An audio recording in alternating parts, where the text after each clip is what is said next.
I believe that, and we hear it time and time again, right? Doing the right thing is the right thing. And oftentimes that means more work, more labor, more headaches, but it is a long game, right? And so sometimes for the short-term loss of more work or more headache or more challenge, you will win in the long run. And there are a ton of things that we all need to be doing that are going to protect our clients as well as ourselves. But it's hard work.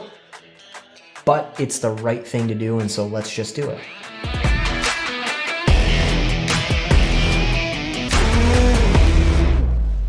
In this video, I'll talk about a short story about a prospective client issue that we had just seen and dealt with, and really how it ties into our greater push for better cybersecurity standards as an industry as well as for our clients, and really enforcing all of those best practices and the layers that we believe in, and really one of the big pieces around least privileged security. I'm Stephen Taylor. This is Weekly ST. For the last 10 years, we've been building a couple $1 million cybersecurity IT support company here in Chicagoland.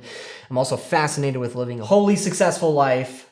We talk about all this and more every single week. Please like, share, and subscribe. Unfortunately, we recently had a prospective client, one that we had, talked to maybe 3 months ago with a proposal, everything else. I think things got busy, right? Their business was exploding in a good way. They got busy, and they just came back to us. They called in and said, help, we need your help. Our email accounts have been breached, and it's sending out, fake invoices and asking for remittance to a bank account that we don't own. Is this something you guys can help us with? And we said, we'd love to. We will do kind of an emergency, support thing to fix the issue now. And then, with the expectation that, hey, you'll sign our agreement for monthly all-inclusive moving forward. And I share the story more so to talk about how quickly things can change with this stuff, right? These cybersecurity issues, these cybersecurity breaches, right? More than likely, someone inadvertently gave away their password, right? And that is what gave the bad guys access. And unfortunately, it got a little bit worse than it usually does because that user had a really privileged account. They were listed, as an administrator on the Office 365 account. And so it gave, the bad guys were giving themselves more access to everyone's mailbox and this, that, and the other thing. And it just kind of made a mess on top of a mess. And we talk about this stuff all the time: the man-in-the-middle attack, the lost mailbox, the breached account. And 9 times out of 10, it starts with a user clicking a phishing email and inadvertently giving away their password, right? Your mailbox is full, log in here to fix it or whatever it might be. We were able to jump in and take care and remedy the issue, but I just see it so often, and it's so challenging and unfortunate. And I wish that everyone took this stuff a little bit more seriously, right? We can be proactive. We can prevent this stuff with things like multi-factor authentication and using least privileged accounts. There is zero reason why any user should ever be an administrator on the Office 365 accounts. There is zero reason why any user should be a domain administrator on servers and things like that. If and when you need that level of access, you use a dedicated account to authenticate into, do what has to get done with that account, and then you log off and you leave well enough alone. And those accounts need really ridiculous passwords and two-factor authentication. And that prevents these issues so many times. And so it's just another, unfortunate case. I guess it does well for us and growing our business and things, but we hate to see it happen. And it is, in my opinion, totally preventable. Nothing in technology is 100%, but these issues are definitely preventable. And it's something that, we see all too often, and it's unfortunate. And this is what I want to expound upon, right? Even us as an MSP, even us, as the keys to the kingdom holders and all that kind of stuff, and as smart and as talented as we are, internally, none of us are domain administrators. None of us are listed as the administrator on our 365 stuff, right? Even me, right? And I've taken away a lot of my accesses to tools that I don't use, tools that I don't need, right? So that in the event that I should be breached or something inadvertent happen, right? Again, least privileged, right? Take the privileges and lock everything down, right? Put 2 keys on everything, put locks on everything. And if there's stuff that you don't need, take the permissions away, take the privilege away, because then should something go wrong, right? They don't then have access to everything. And I think, people make the argument, well, I need administrator to be able to do my job, and I need administrator to do this. It's like, no, because 80% of your job, 90% of your job, the things that you do day in and day out do not require that level of permission, right? Even us as the technology providers, right? Again, none of us have domain accounts. None of us are listed as the administrator. There is a dedicated account for all of these things that when we need that level of access, we will use that dedicated account. And the passwords on there are all very unique and very ridiculous, 16 characters, completely obtuse, damn near impossible to memorize, right?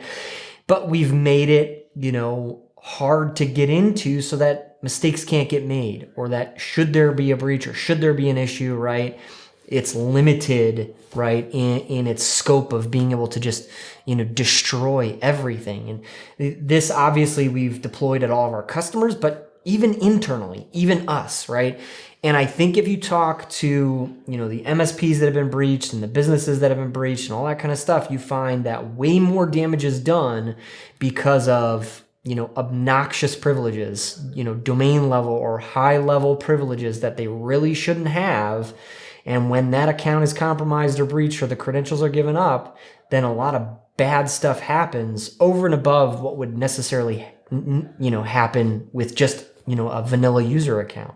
Every one of us as MSPs needs to, honor this least privilege security mantra, right?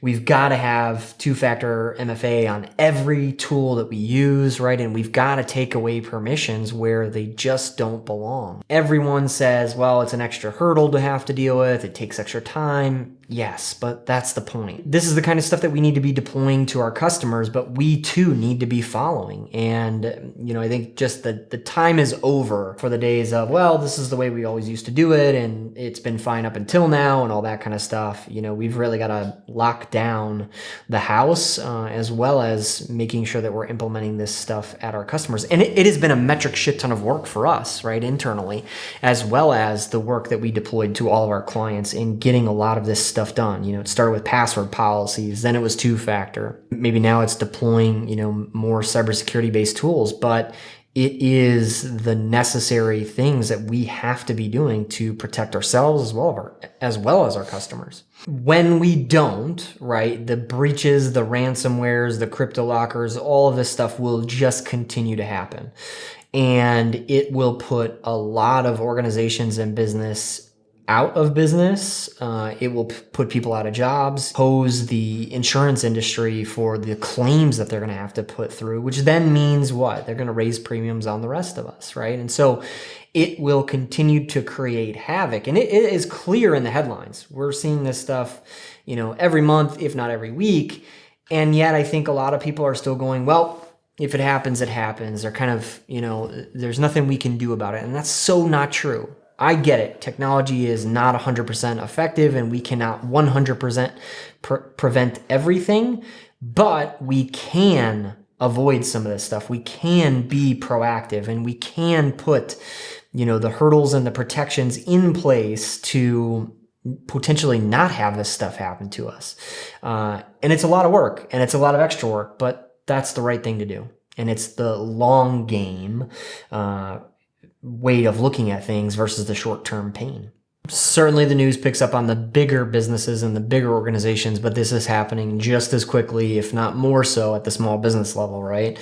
I just don't think it makes the national headline or the national news as much as, hearing about Garmin or Twitter, right? Those are going to get more eyeballs, but it is very real. And if you do pay attention to local, you will see it in the headlines, and it's happening all the time. And it's unfortunate and it sucks, but I think there are things that we can do. We know the things that we need to do to, be more proactive and be more preventative about this stuff. And it's important for all of us to get to work. For me, I think it was, we were always born in security, right? When I started the business, I saw others, hey, we'll just run to the big box shop and we'll get the cheap flavor of the week for a firewall or a router or Wi-Fi or whatever it is. And all that stuff is garbage. It's trash. It doesn't work. It doesn't do anything, right? And inevitably it breaks down a week later and you have to replace it again. And so I thought, well, why don't we use high quality stuff, right? Bigger business level stuff, enterprise grade, what have you, right? When it came to firewalls and antivirus software and backups, right? And that was 10 years ago. And it more recently has morphed into the same stance when it comes to cybersecurity. We believe that if we use the right tools and the right methods and the right best practices and we do the work, then we can keep ourselves and our clients safer. And so we just do it. But I think a lot in the industry are stuck on, well, I've been in this business for 30 years and I know what's best and it's always worked. And if it isn't broke, don't fix it. And well, if it happens, it happens, or whatever, of these other, lackluster responses. I just believe you got to put in the work to do it right and to do things the best way. Yeah, suck it up and deal. Turn this video off and go make sure everything's locked down, right? All of us as MSPs. And it's a constant improvement, right? Looking at what's changing and what's happening and adjusting your sales every single week to make sure that your house is locked down and make sure that you're preventing these issues from happening to your customers.